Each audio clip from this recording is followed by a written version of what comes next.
محمود نے کہا کہ میں نے عتبان بن مالک انصاری رضی اللہ عنہ سے سنا، جو بدر کی لڑائی میں رسول اللہ صلی اللہ علیہ وسلم کے ساتھ شریک تھے، کہتے تھے کہ میں اپنی قوم بنی سالم کو نماز پڑھایا کرتا تھا۔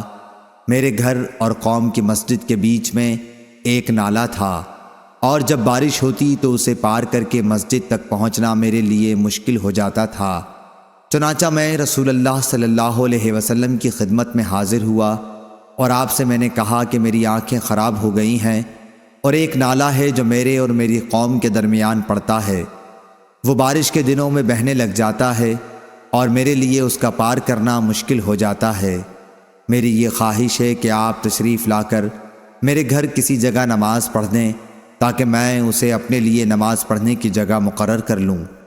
رسول اللہ صلی اللہ علیہ وسلم نے فرمایا کہ میں تمہاری یہ خواہش جلد ہی پوری کروں گا۔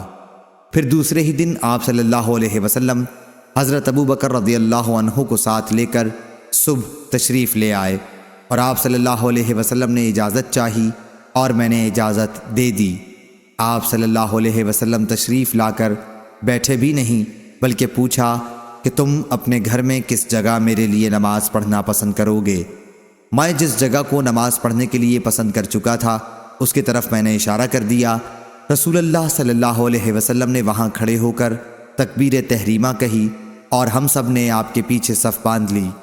آپ صلی اللہ علیہ وسلم نے ہمیں 2 رکعت نماز پڑھائی، پھر سلام پھیرا۔ ہم نے بھی آپ صلی اللہ علیہ وسلم کے ساتھ سلام پھیرا۔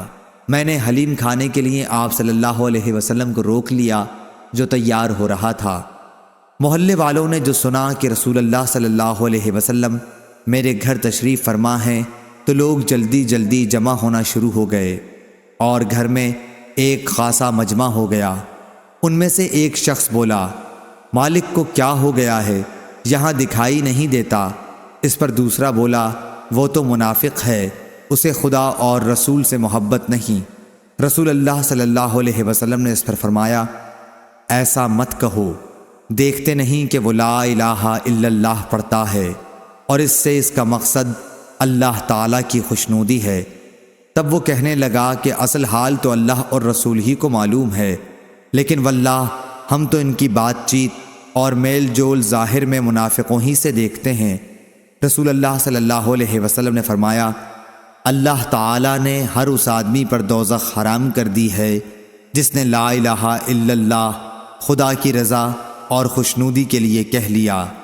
محمود بن ربی نے بیان کیا کہ میں نے یہ حدیث ایک ایسی جگہ میں بیان کی جس میں حضرت صلی اللہ علیہ وسلم کے مشہور صحابی ابو ایوب انصاری رضی اللہ عنہ بھی موجود تھے۔ یہ روم کے اس جہاد کا ذکر ہے جس میں آپ کی موت واقع ہوئی تھی۔ فوج کے سردار یزید بن معاویہ رضی اللہ عنہ تھے۔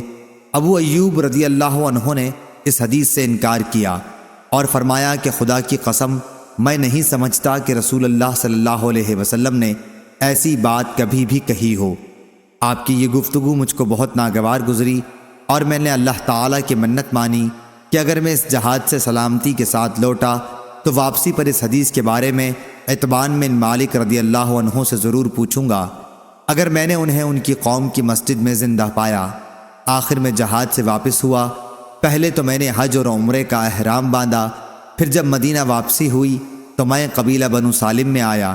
حضرت عتبان رضی اللہ عنہ جو بوڑھے اور نابینا ہو گئے تھے اپنی قوم کو نماز پڑھاتے ہوئے ملے۔